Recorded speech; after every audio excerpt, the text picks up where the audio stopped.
Or you've already hit the Hello, ladies and gentlemen. Welcome to another Disjunct Confusion Thursday night hangout. Excellent.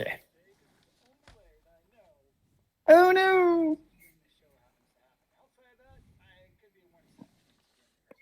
Aha. Ladies and gentlemen, I, of course, am your host, Charlie, and I'm joined once again by the prolific cover himself, Zealeus. Hola.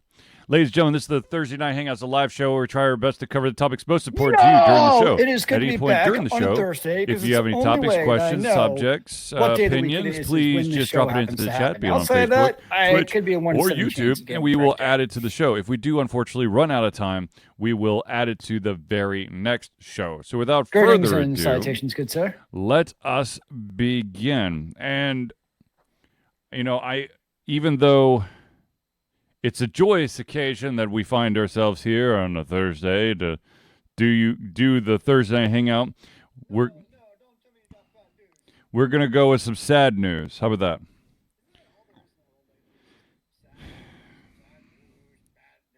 That's what it feels like, my friend. That's what it feels like. Anyways, ladies and gentlemen, the amazing actor himself, Donald Sutherland, has passed. Oh. No, don't tell me you got bad news. In which film? Because he's been a bad guy in a lot of films. All there is in the world lately. It's just sad news. We talking Hunger Games? Bad news. That would be President Snow. Snow White. It's close. It's close. Yeah. He was the perfect. What was the bad guy's name? Well, thank you. Yes. Wow. My brain no worky. Yes. Hunger Games. I kept on thinking President White. I'm like, Word Association. He was the perfect President Snow. Absolutely. So sad. It's a sad day. We lose an amazing. The way he pulled it off. He had the perfect arrow. A long list of superiority. And yet, even when he knew he'd been defeated, IMDb he still had listed the for 199, especially with how it ended. Projects as an actor. Yeah, he was just great in that role. And other roles he's been in too, of course. Indeed. All right, so let's go right into some. Let's change complete gears. Let's go do a 180, and for those out there who found a certain anime very interesting on Netflix, Damn. Delicious in Dungeon has been confirmed to have a second season. That is quite prolific indeed, yes. Delicious in Dungeon, it's fun. Yeah, and so I'm very excited to see they're going to have a second season because I will be very interested to see what other dungeon critters that they will flambe and I think we're only talking about the story because stew of Charlie. And fry and whatever else they can I do. just know you mentioned it a few times that you absolutely love it. I'm excited. Well, unfortunately, I do not have red dragon meat, readily available. Or what was the other one? Living armor. Or mandrake root. Does this ever give you some good dinner ideas to cook around the house? Touche, sir. Touche. Anyways, so of course, it's in production. Quite a disappointment, sir.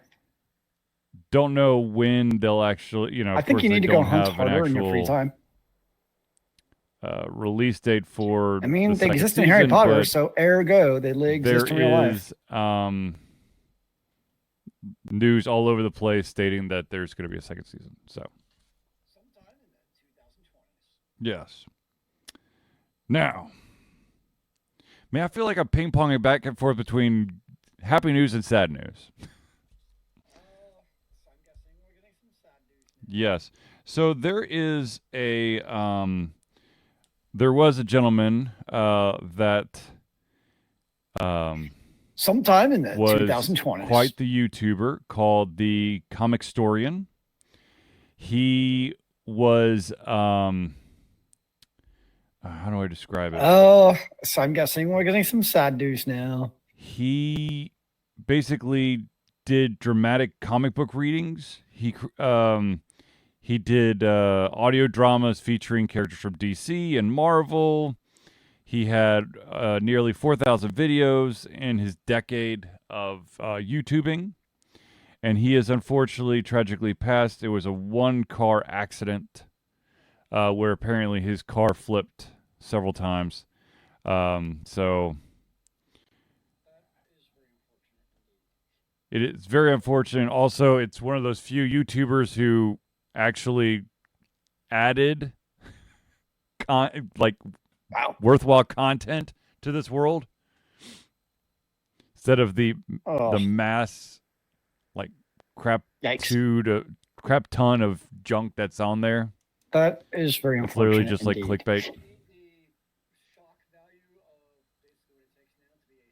Yeah. Watch me throw a rock off this bridge and see what happens. Oh no, look. It's so silly. We broke someone's windshield. Oh my God. Aren't we crazy? You mean the No. shock value of basically what it takes now to be a star? Yeah. But yeah. All right, we're gonna do. I think this is the nope. Let's just get all the bad stuff out of the way, shall we? I'm sorry. Car crashes. Just no good. just to try to get all the bad stuff out of the way. There is a game company called Galvanic Games. Their true claim to fame was Wizard with a Gun. They have, Oh, you're gonna make me cry, they sir. In the first unfortunately 15 had minutes to of the show, release a it's a good thing I'm statement drinking. saying it's with a heavy heart that we announced the closure of our studio, despite the promising start of Wizard with a Gun. Sales are not strong enough to sustain the studio.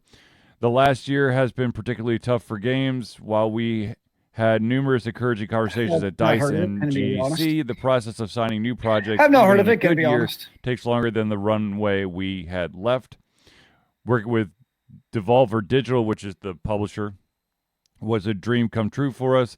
Together we created a game I'm incredibly proud of. There is a certain bittersweetness to knowing that we accomplished all the things we set out to do when we founded Galvanic in 2015, so it's been around for 9 years.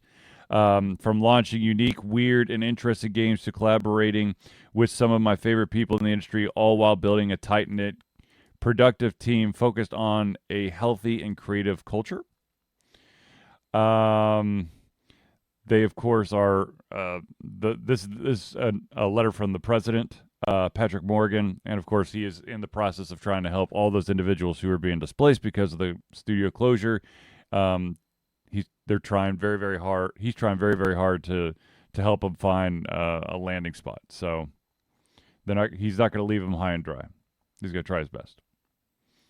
Yeah, it always sucks when companies like that close because it also means real people losing jobs. Yep. And since we not with an exit plan, so to speak, out of that. Yeah, exactly. Now, one more. And then I promise we're going to talk about something happy. I promise.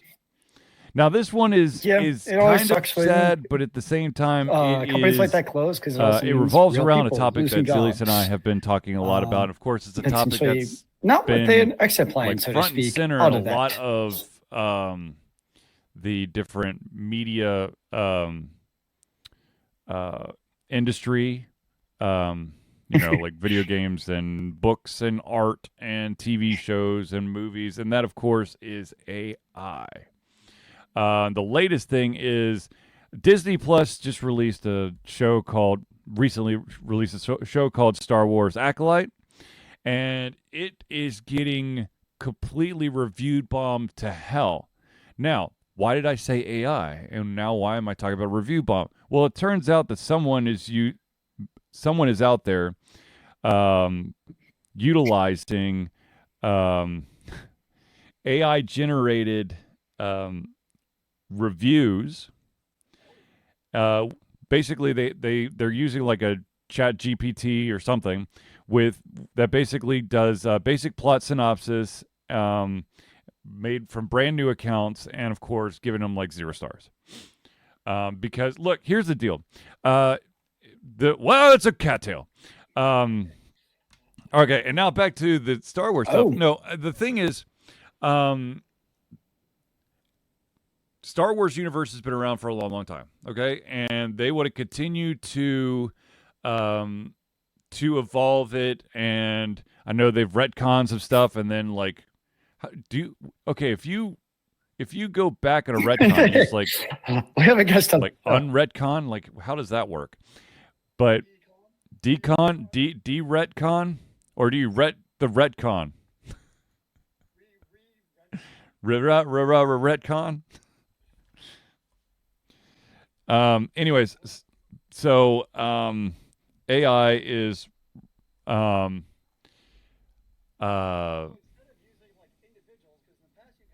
decon, de-retcon. Retcon. Yeah. Yep. Hitting up IMDb, Rotten Tomatoes, and Metacritic. Yeah. So instead of using like individuals, because in the past you've had video games where it's like you and I go, I mean, we don't actually do it, but you have like the actual real person going on like Steam and giving it, what is it, thumbs down with a terrible review. But now you're having basically a AI overlord creating accounts to do the same thing is essentially what's happening. Yeah, that's where it's tricky. Like even like right, being able to rely on Amazon reviews nowadays is a very sketchy proposition because there's so many fake accounts that created by, real people, competitors potentially, in terms of sabotage. Right. It can be really hard to know, like, what is a real review versus a fake review? Even like slightly related, I watched Rebel Moon Part 2 when it came out. Yeah. It's pretty terrible. So for fun, I started watching some YouTube reviews of like how bad it is, right? Just because I thought it was funny. And since then, because YouTube likes to create its algorithm based off of what you watched, now I always see this ad for this one show, for this one YouTube channel. I'm not going to name it because don't need to get in a pissing match. But basically, you can tell that their whole shtick is basically flaming anything that's not just huge supporters of Michael Bay movies. Homeboys going around blowing shit up. Anything other than that is like basically a woke agenda. It's one of those reviews. You can just tell by like the highlights of the reviews that they don't like anything that's anything outside of like normal relationships. You know what the funny thing is? Or just normal speaking stuff of Bad Boys 2, blowing I up. know this, I'm just like, okay, you clearly have an agenda. That now I'm seeing. Hollywood has decided that pretty much, Will yes. Smith like can they were still super be excited good on by screen which I saw was as a terrible result movie, by the of the way. new Bad Boys. Boys So movie he's is now absolutely being trash, tagged in a new sci-fi and they gave movie. it high praise because you could tell that it was mindless. I'm like, okay, I know everything I need to know about this channel. Yeah.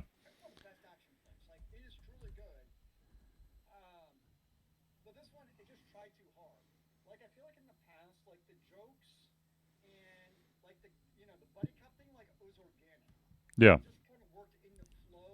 Well, here's what. So I've watched all the Bad Boys movies. Usually I like them. Like the first Bad Boys, it's one of the best action flicks. Like it is truly good. But this one, it just tried too hard. Like I feel like in the past, like the jokes and like the buddy cop thing, like it was organic. It just kind of worked in the flow of the, like it was an action film first that had the good, like, back and forth banter, and it worked. Even like the first one had Tia Leone, and like they just had perfect chemistry, and it worked. Whereas in this one, it's like they tried making a comedy first that then threw in action sequences. It's like they reversed it. And I dislike it when movies do that because it's obvious. And when they're trying really hard to have the jokes, to me, they fall flat in that regard. So that's my take on the new Bad Boys movie. Was not very impressed with it. Anyways, going back, because that's all I've seen of Acolyte, is basically I haven't actually watched the reviews, but I can tell like all the YouTube reviews have trashed it. And to be fair, most of those YouTube channels, you can tell, to your point, the videos that get the most likes on their channels are the ones that are basically trashing TV shows, whatever they are. You kind of look through there, you can like view by popularity, and it's always like, this was terrible. Tend to be the reviews from any channel that get the most views, which I think is kind of telling also.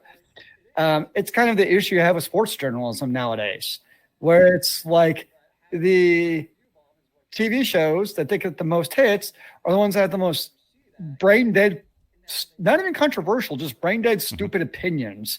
I'm not calling them controversial because they're just fucking dumb, but that's what gets the eyeballs. I'm assuming that, and I don't think that what you're talking about is any different. Where they know that having a review bomb is what gets the eyeballs. And it's unfortunate because people are going to see that, and that's what they take as being figured out true, how to get around that, basically. Or these sites don't have the CAPTCHA, which I fucking hate CAPTCHA. Where there is a will, yeah.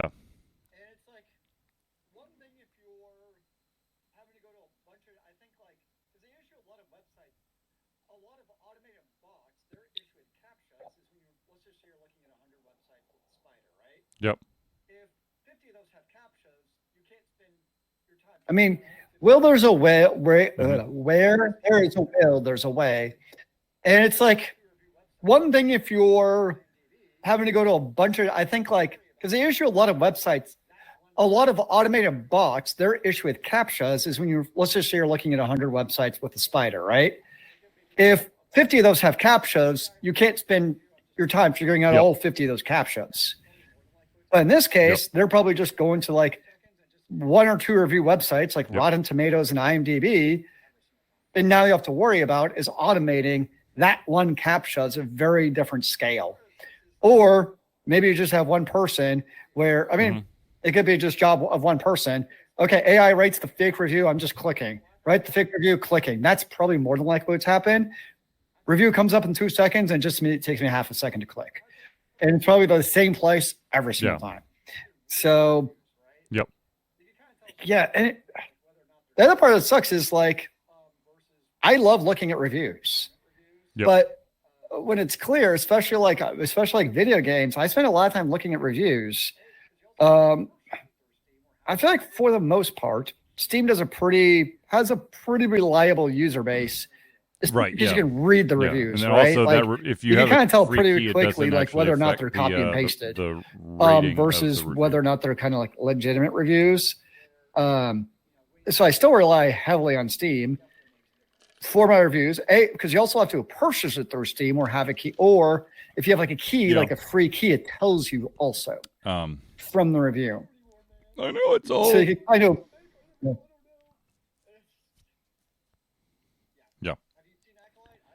Yeah, so I think that helps. Where I have not. Where you have a cost of entry definitely makes a difference. What have I been to be able to leave a review? I've been watching. Ninja Kamui. Yeah. It's hard to know what's true anymore, man. Are the reviews fake? Are they real? I don't know. Nice. Yeah. Have you seen Acolyte? I don't even know. I don't think it's less than much.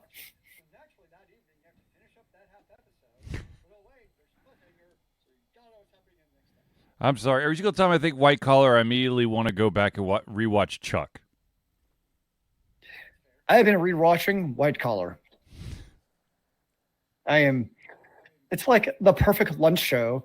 And then you get done with lunch and you have half an episode to watch. So naturally that evening you have to finish up that half episode. But oh wait, there's a cliffhanger. So you gotta know what's happening in the next episode. Yep. That's fair. That's totally legitimate. What about Morgan? Chuck is or Jeffster, man. What about the band Jeffster? I was actually watching it on Amazon Prime at one time. Anyways, then I think it went off. It might be on again. The next topic, which I'm not going to do. This is going to be an opinion one for Zealeus, and that is, I love you, ladies Chuck, and gentlemen, and Sarah, and Casey. We knew this is coming, but the IOC, that would be okay, you're right. Yeah. the International Olympic Committee Sorry, man. There's just so many great people I can't set remember to them all. vote on the creation of Olympic esports games.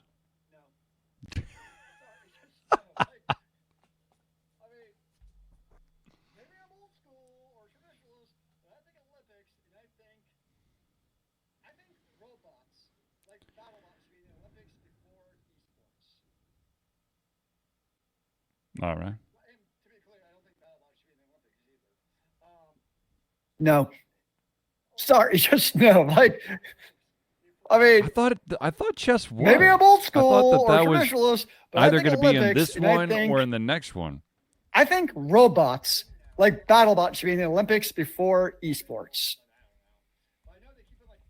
And I don't think, and to be clear, I don't think BattleBots should be in the Olympics either.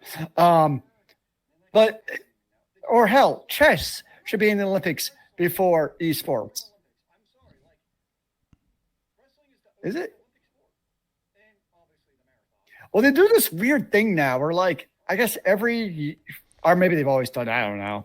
But I know they keep on, like, adding and taking out sports. And, like, I know they had softball one year. And then, like, I don't even know. They took out wrestling, which I don't know how you take wrestling from Olympics. I'm sorry. Like, wrestling is the OG Olympic sport. And, obviously, the marathon. But, like, I don't know how you take out wrestling. Anyways, sorry, like, and this isn't taking away from esports. Like, I'm fine with esports as a livelihood, etc. If you can do it, but to me, Olympics should be a showcase of physical prowess. Any sports does many things, but sorry, the ability to use your thumbs and fingers alone on a mouse and keyboard to me is not an Olympic sport. It's just not. Sorry, I know. God, if I had a stick, I'd wave it at you to get off my damn lawn. So, my answer is unequivocally no.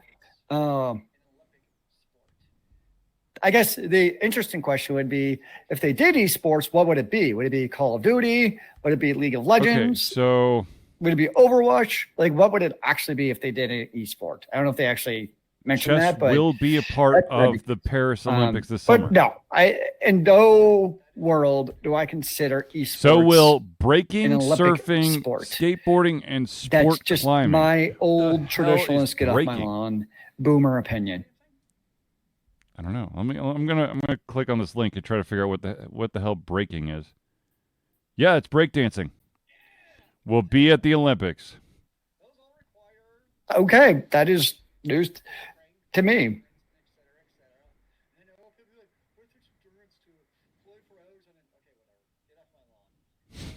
Breakdancing?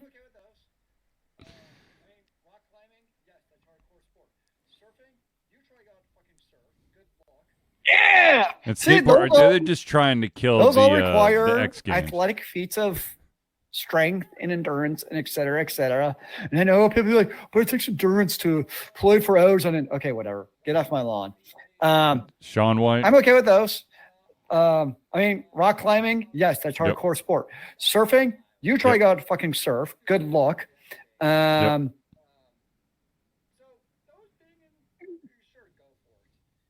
remember when the X Games were huge in the 90s, man. Like Tony Pastrana, you had Tony White, what's his name? Sean White. I mean, baseball and softball. Tony Hawk, obviously. I mean, those too. guys were like living gods for a while with their I popularity. knew they took it the away X Games. during the COVID Olympics. So those being in, sure, go for it. Adding them to the Olympics. My guess is those will be some that like get changed in and out. Because it seems that's kind of like the theme now. It's kind of add and take away some sports, see what sticks, I guess. Yeah, I know. I don't know. To be honest with you, I could feel go like either way on it's- baseball and it's, softball being Olympics. I mean, it's an audience. like grab I'm okay with them move being an to Olympic get sport, the younger but like kids, if because they're the not younger in kids there, are that's like a more big into whoop to the me. digital gaming space. What do you? That's not to say what do you that, think of the there's not- esports there's being in the not Olympics? kids out there who are growing up who are becoming weightlifters and surfers and skateboarders. There's still got those, but you got a lot of people at home who all they do is game, or all they do is watch YouTube videos of people game, or Twitch, or name some other streaming website. But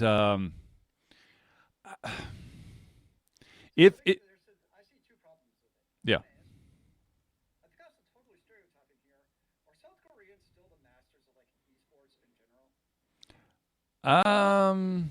That's a very good question.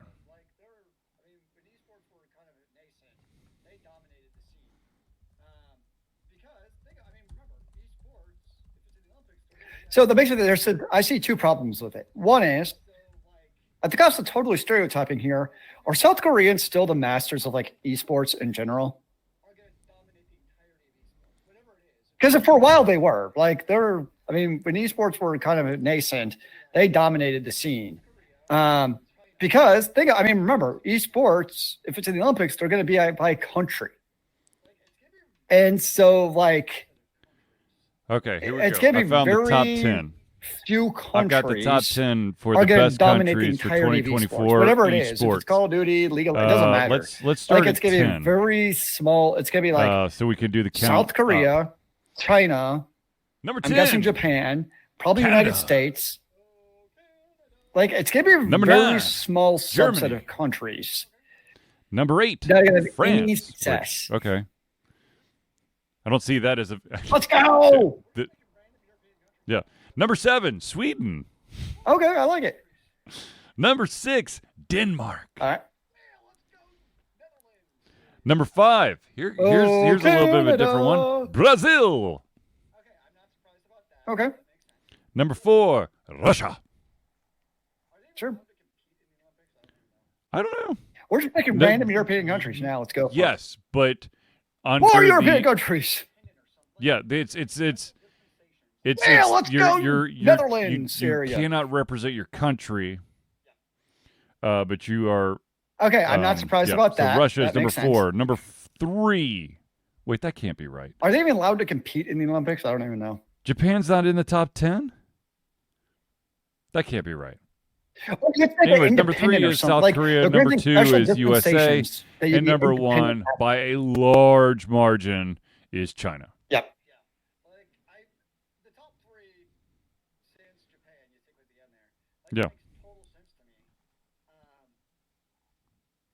It's going to be a very lopsided thing, but would be interesting in that, like, you look at esports teams, they're usually made up of like, it's a cosmopolitan type of team. Yeah. Yeah.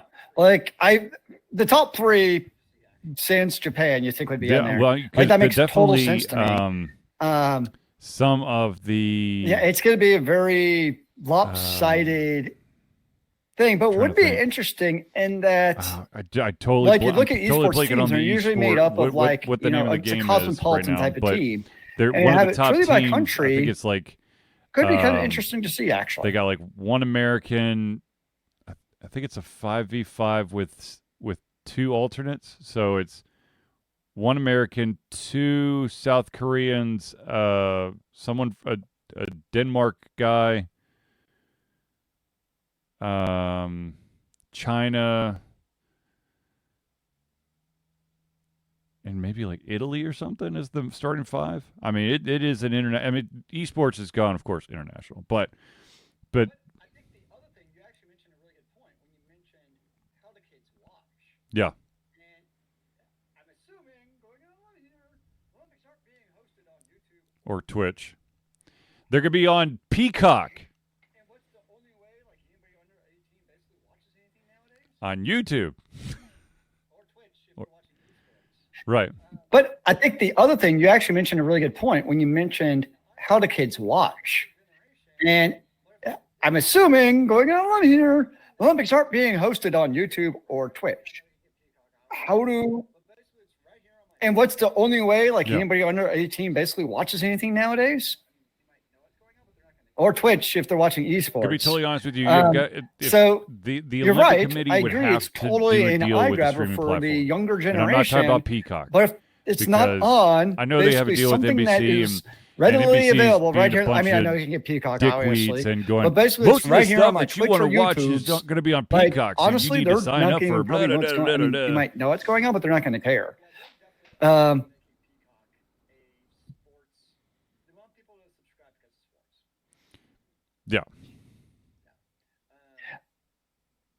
Yeah, so it'll be interesting to see, but I highly doubt.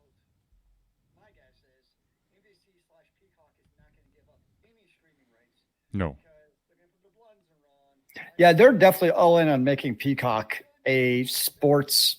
They want people to subscribe because of sports. Yeah. Which is kind of funny. Yeah, because so it'll be they're trying interesting to pull to in a see, new crowd, but they want to keep the I old highly model. doubt. My guess is NBC/Peacock is not going to give up any streaming rights because they're going to put their blinders on, and be like, "Well, we paid $80 billion for it, therefore it's all going to be on us and cannot diversify at all because it's a bunch of old curmudgeons and who don't really."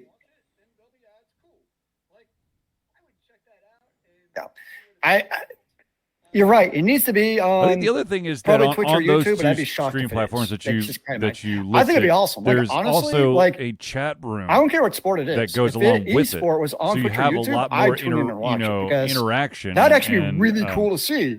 I'd be like, hell yeah, I'm going to come watch it, and there'll be ads. Cool. Like, I would check that out and see what it's all about.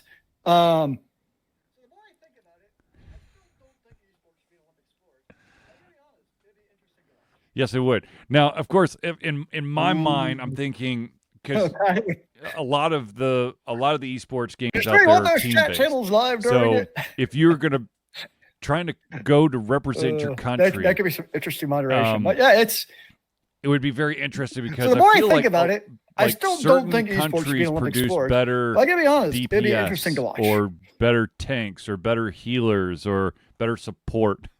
And so you have like maybe this world-renowned team of all these amazing people, but everyone plays like flank or DPS or something, and their weakness is whatever. Well, I know what happens in other teams, like say basketball, but yeah. it also be a situation of going up against like your esport teammate in the Olympics. Yeah. Yeah. Oh, yeah. Oh, absolutely. Yeah. Heck yeah.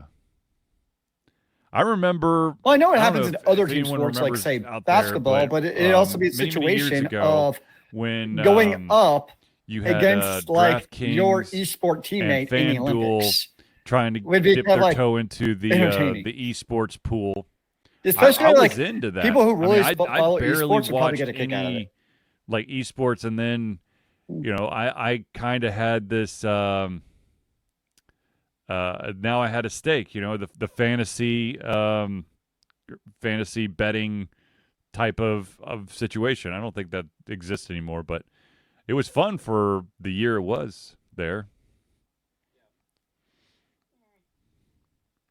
Anyways, okay, moving on. But I guess okay. In conclusion, ladies and gentlemen, I think that as long as the IOC, it's interesting that they're thinking about doing esports, but until they're willing to be super duper flexible on how they stream, like Zealeus and I were talking about. Yeah, you can add new stuff to the Olympics to try to pull in the newer crowd, but the newer crowd does not watch stuff like the older people do. I almost said we, but I'm not old. Gosh darn it. You keep telling yourself that, sir. Well, you keep telling yourself that too, sir. Because soon enough, you'll join the ranks of slightly older. Again. Whatever, man.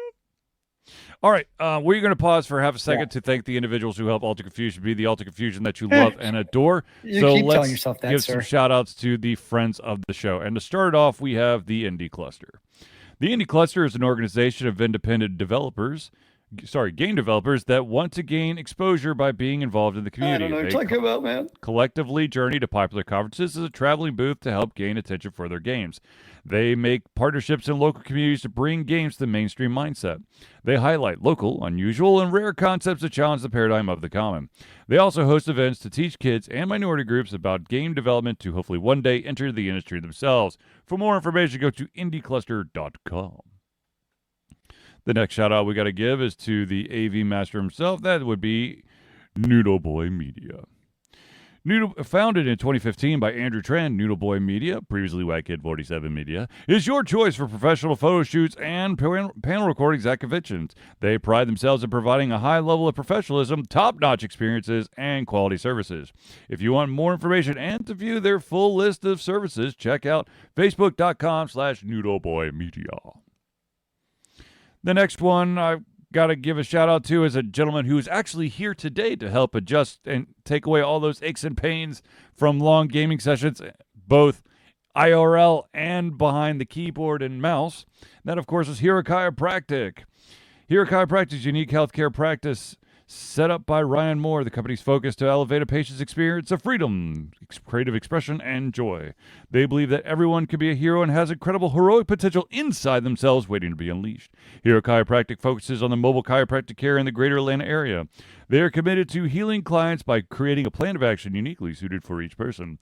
They make that plan of action as convenient and affordable as possible, and most importantly, suited to your individual needs. For more information, go to herochiropractic.com. The next shout out we got to give is to the music maestro himself, Crosspad Creative. Need a new logo or want to work on a full branding and content strategy? Or maybe you need music or audio for your content. Crosspad Creative offers a whole host of solutions for individuals and small businesses. Just email Josh at crosspadcreative@gmail.com and see what he can do for you. And the final shout out we got to give is to the original supporter of Alter Confusion when we started our Patreon page, and that, of course, is Agile Axiom. By day, Axe leads both a development team and system administration team working with satellites at NASA's Goddard campus. But while not in meetings and many times during, he's the Agile evangelist, Agile Axe, championing the philosophy of Agile and trying to make the world a better place for software developers, testers, system admins, and software projects the world over. Decades of experience in software development and leading Agile teams are brought to bear against evil processes, inefficient work, and bad habits. For more information, go to agileaxiom.com. Now, of course, at this point, you've got to be asking yourself, how do I become a friend of the show? I must know. Well, it's quite simple, my friends. You can become a friend of the show by becoming a patron.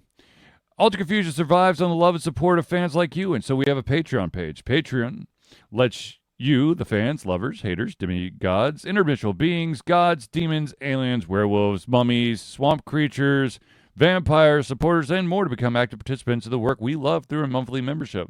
This gives you access to exclusive content, community, and insight into our creative process. In exchange, we gain a bit more freedom to do our best work and the stability we need to build an even stronger creative career. There are currently 2 levels that you can pledge at. There is the $1 a month level. It's $1 a month or $12 a year. What that gets you is early access to all of our playthroughs, as well as the ability to participate in patron-only posts. Now, if you're feeling extra frisky and you want your name in the spotlight, ladies and gentlemen, there's the $5 tier. It's $5 a month or $60 a year, and that gets your name and organization added to the Friends of the Show section of every single Thursday Night Hangout, as well as everything at the $1 level. So if you want to become a patron of Alter Confusion, go to Patreon. That's patreon.com/Altered Confusion today. The last Alter Confusion shout out we also got to talk about is, ladies and gentlemen, Alter Confusion is proud to say that we have been fundraising for Extra Life for 13 years straight. Extra Life is gamers doing what they do best, game, to help sick and injured children at their chosen Children's Miracle Network hospital. The money that we raise through Extra Life will go directly to Children's Healthcare of Atlanta as unrestricted funds. This means that the hospital decides where and how to spend the money to ensure the dollars we raise make the biggest impact in the lives of the kids they treat. So if you have the capacity to donate, please go to extra-life.org and search for Altered Confusion today. Whoop, there we go. All right. Now, also, ladies and gentlemen, if you want a sweet piece of Ultra Confusion merchandise. All you got to do, like, I'm not wearing my hat, but we've got an Ultra Confusion hat, a vinyl sticker, a dog bowl, a coffee cup, a journal, sandals. All you got to do is go to alteredconfusion.tv/merch. That's MERCH. And you can see the whole host of awesome Altered Confusion stuff you can have. Do you own all of those yet? No, I do not. But I was actually planning on getting the dog bowl within the next week because we need a new dog bowl for one of my dogs. So we're gonna Ultra Confusion it, baby. All right. Do you own all of those yet? There's one more bit of sad news for some. For How is others, that possible, sir? it's going to be a head scratcher. Ladies and gentlemen, I am sad to report that an MMO that has been running for many years, and by many years, I mean 10 years, ArchAge is shutting down on June 27th, 2024. So you have a week to play ArchAge or get your, jump back in, see if there's any end of life events. The developers behind the game, KCOW Games, is offering refunds to some players who purchased the game before the announcement. So I'm assuming it's probably within a certain amount of time. Like if you bought the game in the past year, then they're probably going to give you a refund, would be my guess. But I don't know. This game was considered a sand park RPG, which, of course, means that it was a sandbox content and a theme park playstyle. I'm going to be totally honest with you. I've never played the game, so I couldn't tell you if that's actually true or if they were just trying to go for buzzwords. I remember when I got burnt out from WoW, Mm-hmm. I remember ArchAge came out, and I briefly played it for, like, not even a month, probably. Mm-hmm. And I was like, well, this is another World of Warcraft clone, basically. That's how I felt about it. Like, I know they tried doing things differently, but as far as, like, the combat and everything else went, I was just like, I remember when I got burnt out from WoW, I remember ArchAge came out, and I briefly played it for, like, not even a month, probably. And I was like, well, this is another World of Warcraft clone, basically. That's how I felt about it. Like, I know they tried doing things differently, but as far as, like, the combat and everything else went, I was just like, oh, wow, it's the same thing. Because it's kind of that theme park. I know they tried doing a little bit more sandboxy for player agency, but overall, it just felt like another WoW clone, of which there have been many over the years, and many of which have failed because they're not basically WoW or Final Fantasy 14. And then they basically kind of just tread water for years, or it can be like, oh, what is that game called? Mm-hmm. Damn it. There's an MMO. I can't think of it now at the top of my head, but Blessed gets released. I don't ever heard of it, but it's an MMO. And it gets re-released every like 3 years under like Blessed Unleashed. Blessed, I don't know, a new title of Blessed. And it's like a reskin revamp of it. And they keep on like trying to do the same exact game that has epically failed epic 3 years ago. Yeah. Let's but again, it's just like playing WoW or Final Fantasy 14. It's just that, kind of MMO. So I played it. I tried it. There was a 10 years ago. Money projection released I have about no how idea what much it's money like in the last 9.5 years. Warner Brothers Studios has lost but over when the I came video out, I game got bored of it pretty Suicide quickly. Squad Kill the Justice League. You want to take a guess at how much money they have lost since they released it? God dang it! Are you reading the article? Because yes, it's exactly 200. It is $200 million. It is $25 million more than the original 2016 movie cost to make. $200 million. I think I've ever seen that headline somewhere, to be honest.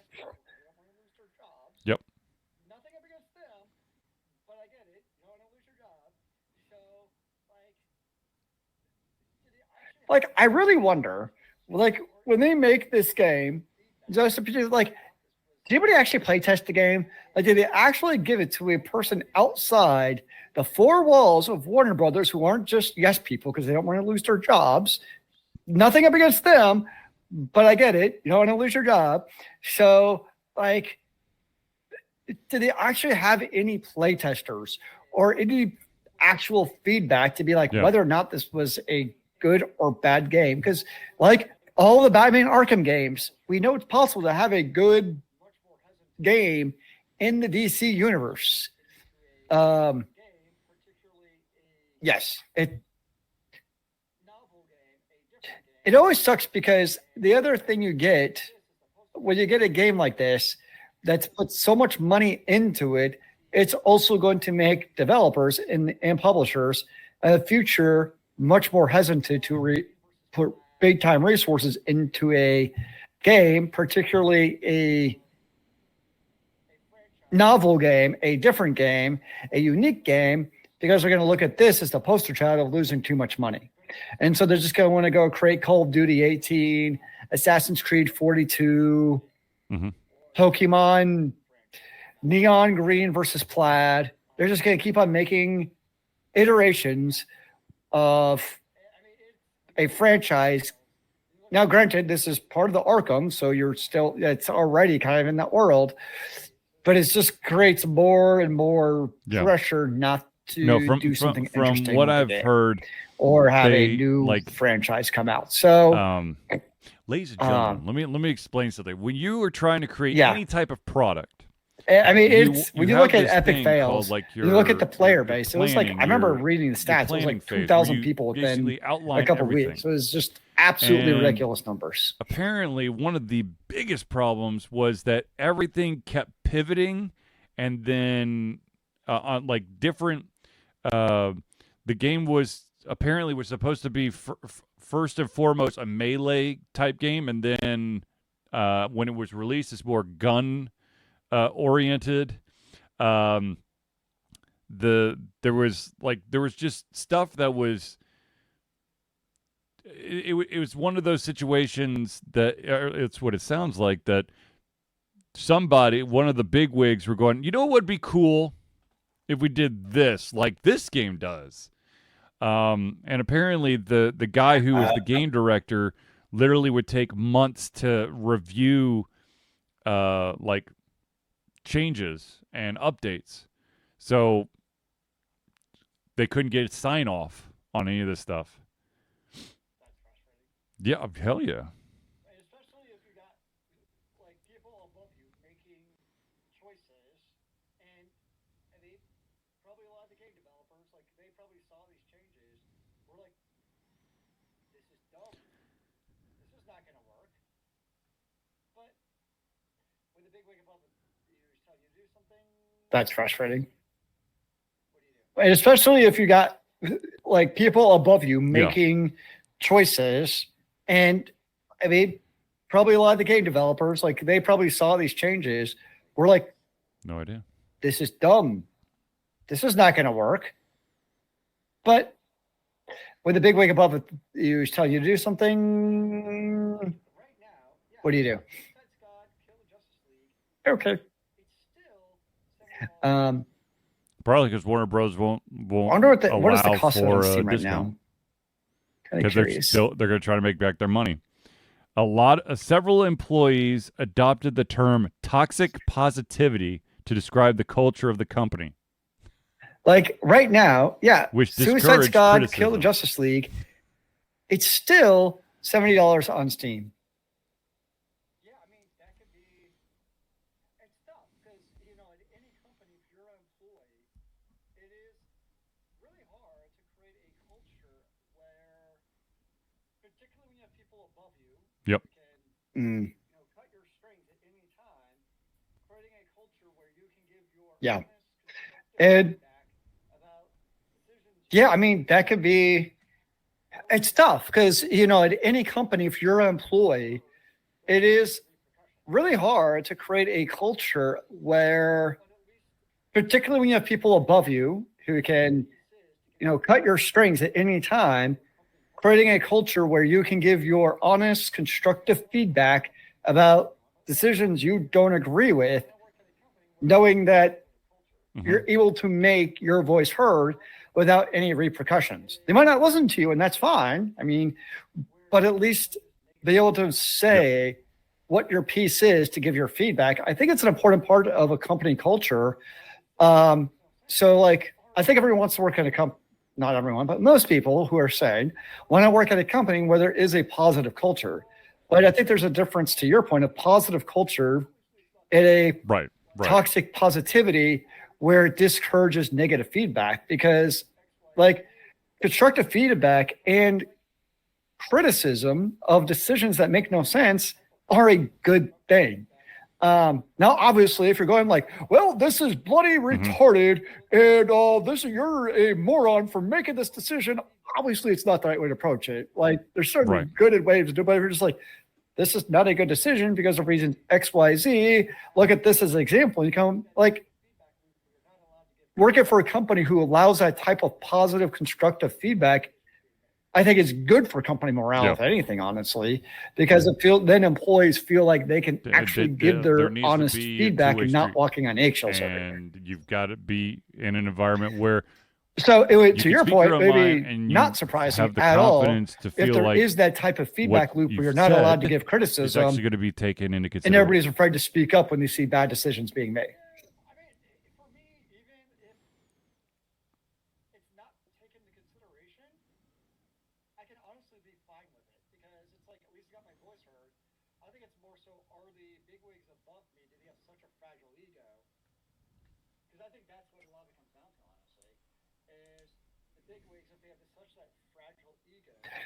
Yeah, I mean, for me, even if it's not taken into consideration, I can honestly be fine with it, because it's like, at least I got my voice heard. I think it's more so, are the bigwigs above me, do they have such a fragile ego? Because I think that's what a lot of it comes down to, honestly, is the bigwigs, if they have such that fragile ego, that's, I think, where you become... Well, I think that's where that trepidation of being able to give your opinion is. Because if it's not my opinion, imagine I'm the bigwig, I have my opinions, and now you, Charlie, give me that opinion, and I'm now threatened by your opinion because it disagrees with my Sermon on the Mount, my almighty opinion. And to be able to have a game the humility as a leader, realizing right now. I don't know everything. It's called SoulMask. It is it's an online survival game, and if you do naughty no-no things in it, work culture and all that fun stuff. Of course, you can no longer play the game. You get a permanent ban or a temp ban. But the developers are taking it a step further, and I want Zealeus' opinion on this.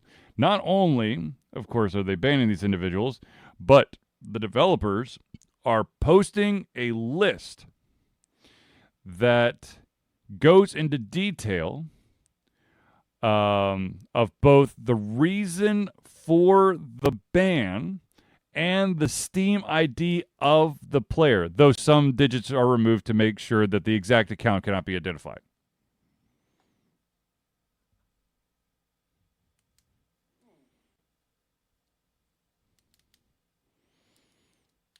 What do you think, Zealeus?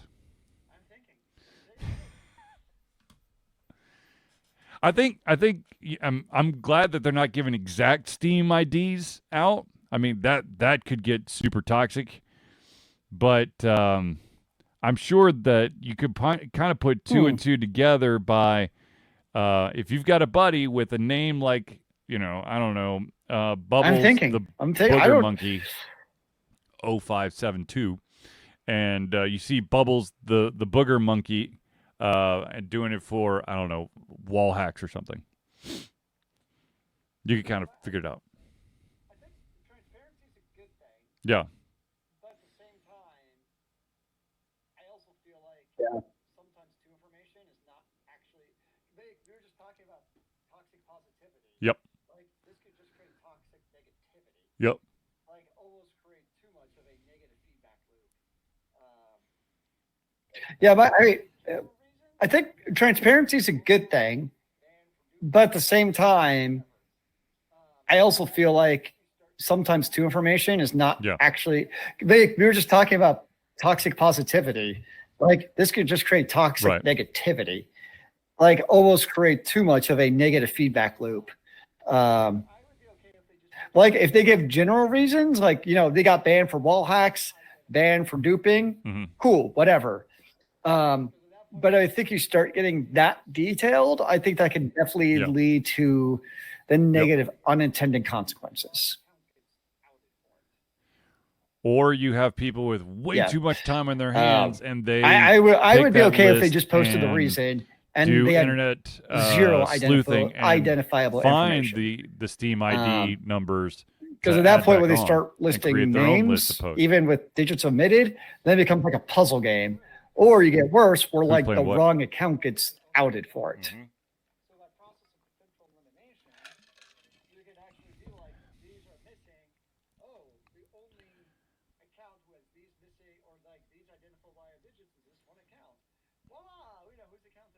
Right. Though I do have a question, and I don't know the answer to this. Like you can troll through and figure out. Like, I've never been banned from a game. Own that game. If I get banned from a game that's on Steam, you could actually be like, these are missing. It's still listed as my game, right? It doesn't revoke my access. These it's just missing, when I try to or log like in. these identifiable digits is this one account. Voila, we know whose account it is. So I'm not. Yeah, I would think so. Never know. Never know. Anyways, it's called SoulMask. Yes, let's not do that. I would assume, it's just like at the authentication level when you go to the online server that you get blocked. Let's talk about one other game on Steam that is causing all kinds of weird stuff to happen.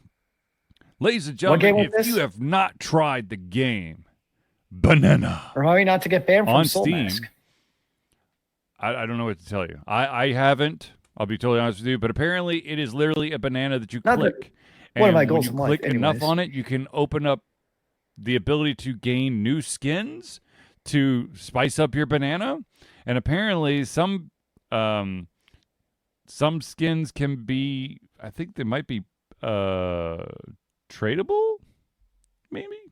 What game? And you can make Mune. Apparently, let's see here.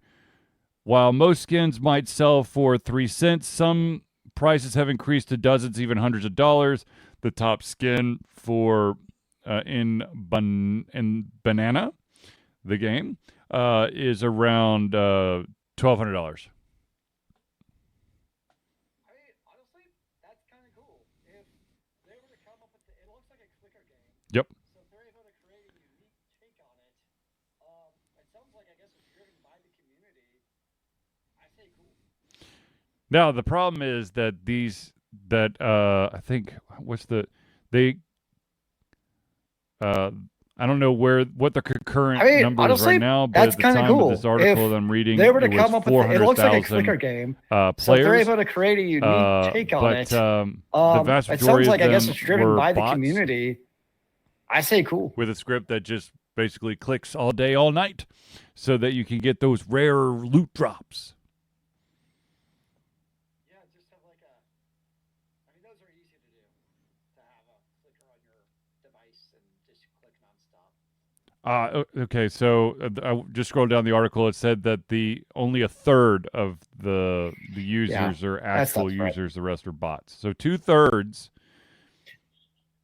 of the 400,000 are just have like somebody's bots. Those are easy to do. Click to have a clicker on your device and just click nonstop. Banana. Sometimes it's the simplest stuff that does the best. Remember, one of the first big clicker games was Cookie Clicker. Yep. And you're literally clicking a cookie. So that's all it takes, like a simple nice idea that catches on. It looks like from this game, like they're heavily leveraging Discord to help create these banana skins. And remember, one of the first big clicker games was Cookie Clicker. and you're literally clicking a cookie. So it's all it takes, like a simple novel idea that catches on. It looks like from this game, like they're heavily leveraging their so there Discord has been some to some help movie create news these as banana of late. skins. There is going And to like apparently be that's another a great way of Uncharted engaging your movie, community and which, creating as that you're like on our Discord feedback channel, loop of then they tell their you friends know to go that get their I banana thought the skins. I movie think was that's great, rad. but I I love don't it. think that it should have been called Uncharted. And I still hold fast to the fact that Tom Holland is not Nathan Drake. I don't care if he thinks that's what his character's name is. It's not Nathan Drake.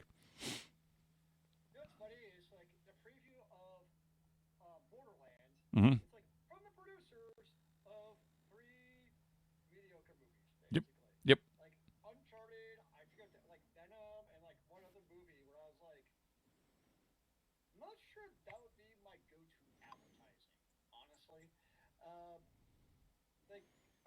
You know what's funny is like the preview of Borderlands. It's like from the producers of 3 mediocre movies, basically. Like Uncharted, I forget that, like Venom, and like one other movie where I was like, I'm not sure that would be my go-to advertising, honestly. Like Uncharted, it was a movie. Honest with you, the like, thing that I'm most I saw surprised about is I was that mostly apparently entertained for there's 2 going hours, to be a but sequel it's to not something Spaceballs. that I would put in my highlight reel. So it's like, yeah. Yeah, he's still alive. I don't need another Uncharted, but am I surprised they're making another Uncharted? No. Yeah, exactly. It's a money grab. It's an absolute money grab. Yeah. Blazing Saddles and apparently Rubber Mel and Men Brooks is Tights. involved, and I forgot that Mel Brooks was still alive.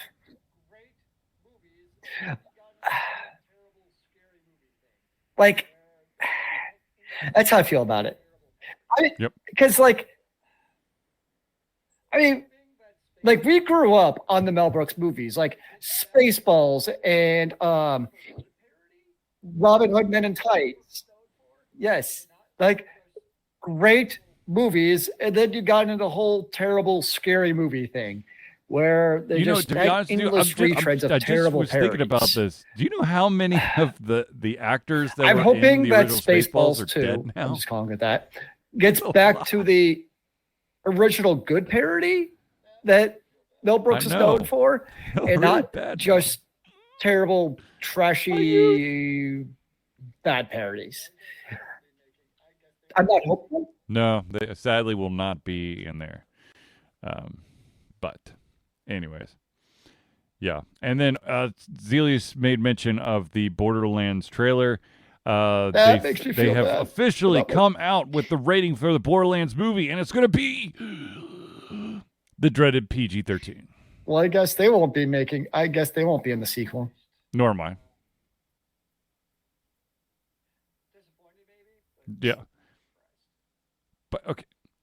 This is what drives me nuts. You're creating something based on a property that is R or mature rated, because video games are rated M for mature. I'm not surprised. And then you basically give it a T rating. Disappointed, but maybe, on the but movie not side, so PG-13.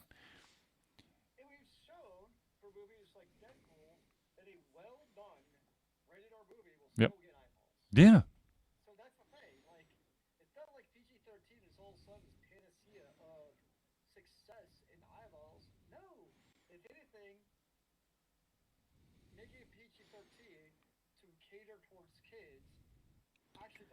And we've shown for movies like Deadpool that a well-done rated R movie will still get eyeballs. So what you're that's telling the me thing. is Like, it's going to be it's shit. not like PG-13 is all of a sudden this panacea of success in eyeballs. No, if anything, making a PG-13 to cater towards kids. I was actually dilute your product. When it was first announced that And there was then going to be a people like you Borderlands and I, movie, who and I would saw otherwise some be of the interested, casting. are I'm like, going to be all more right. like, Then I saw some more casting. I'm like, okay.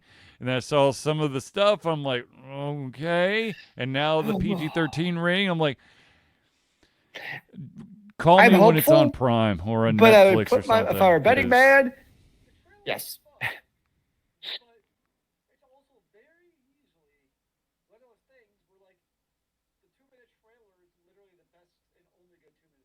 Yeah. Yeah.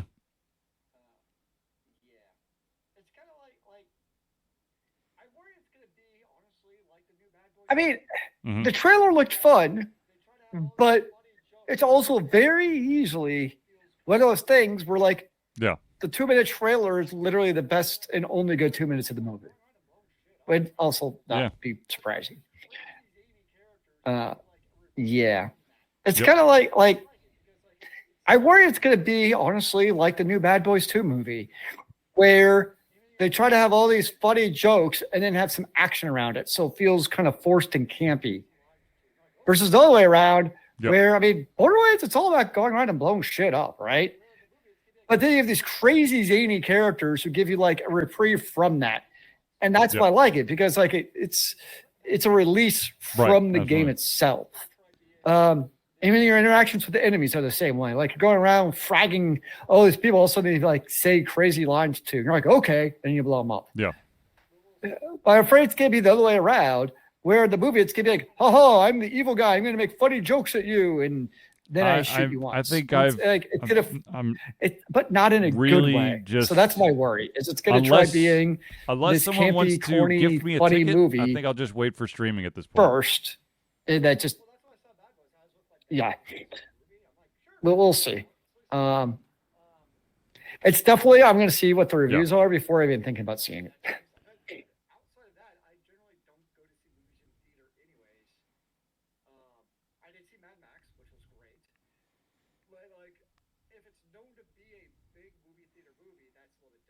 Well, that's why I saw Bad Boys. I was with my dad and we wanted to see a movie. I'm like, sure, Bad Boys is out. So we saw it. Yeah. I mean, that's long gone are the days. Outside of that, I generally don't go to see movies in the theater anyways. I did see Mad Max, which was great. But like, if it's known to be a big movie theater movie, that's a little bit different to me. Borderlands, I don't care if it's in the theater or in my home. No, thank you. Yeah. Real quick, Zealeus, what are you going to be playing, my friend?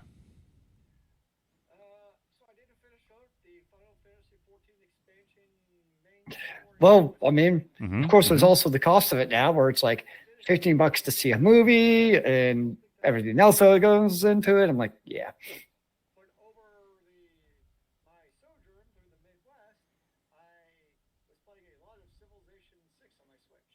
Nice. So I did finish out the Final Fantasy XIV expansion main story quest lines. I need to finish up Diablo 4 before Season 5, and I don't think that's going to happen.